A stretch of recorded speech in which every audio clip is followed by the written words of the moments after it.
Very popular accommodation place in Donegal, right down through the decades. And ladies, if you don't have any dancing partners, there's a few boys working on the boat here, they're great dancers. And they would love to be brought out for a wee dance, yeah?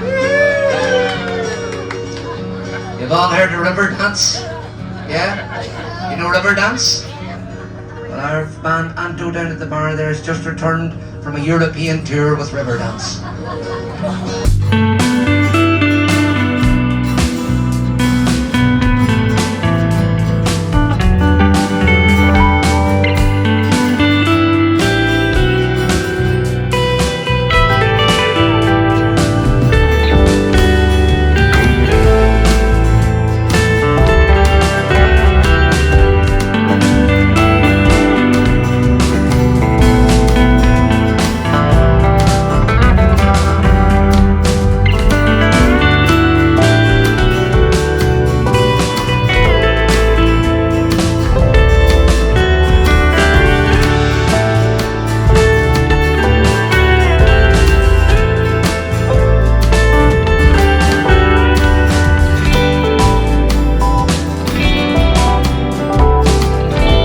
Ships would have been anchored to bring the people off.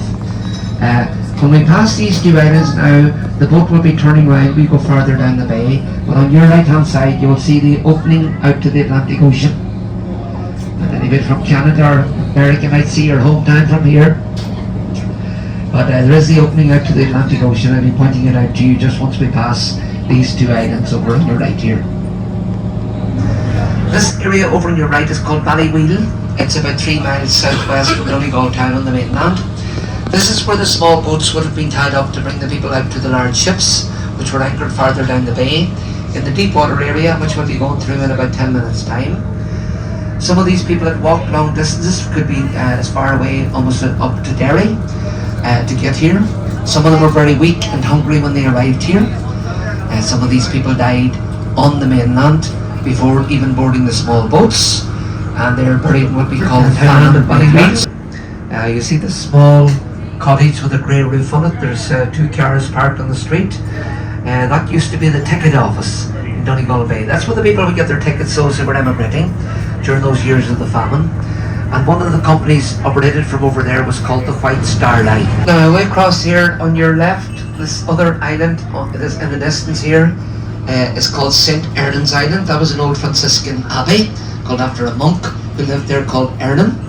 And you see that large pink house on the island? That's the only remaining dwelling house on any of the islands. The rest of these islands are used solely for farming. And that's often seen as a bit of a symbol of the famine years. That was the home of an English landlord called John Hamilton. He was in possession of a lot of land which he had rented out in small plots to local tenant farmers. Yes, so there you have the beautiful Sligo Mountains away across there in your distance. On the right there, Ben Bulben, all part of the Dartry mountain range in County Sligo.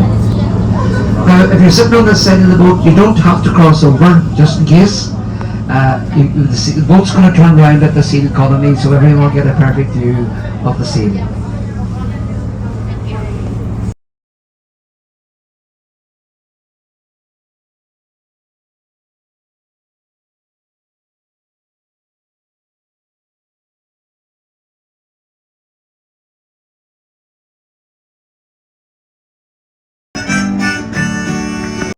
The voyage again, seen as we're out on a ship, and we do it in kind of a little.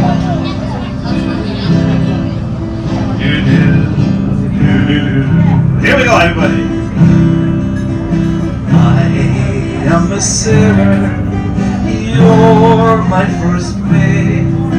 Signed on together with couple of fate.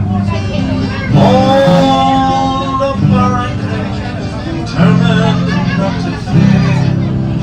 For the heart's treasure, together we set sail. Here we go. They wanted to get a bit more land, but like many times you tamper with nature, things didn't work out so good for them because there were a fierce hurricane. The water went out over their wall and couldn't get back in again, so they ended up having to blow a hole in the wall to let the water back in, because it must have caused all sorts of problems.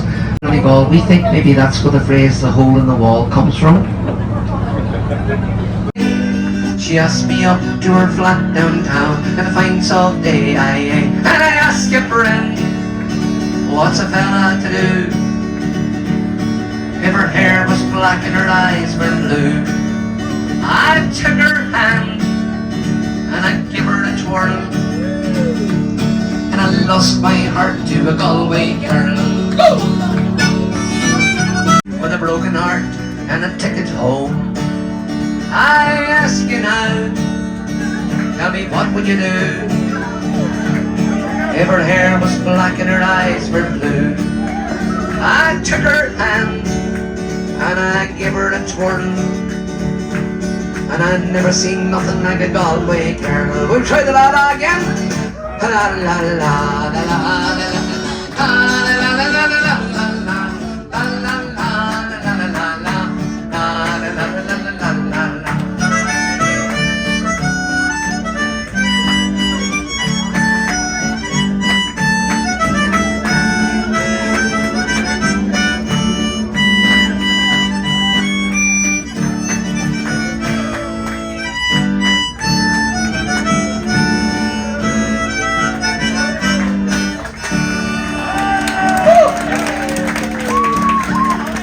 for dancing there.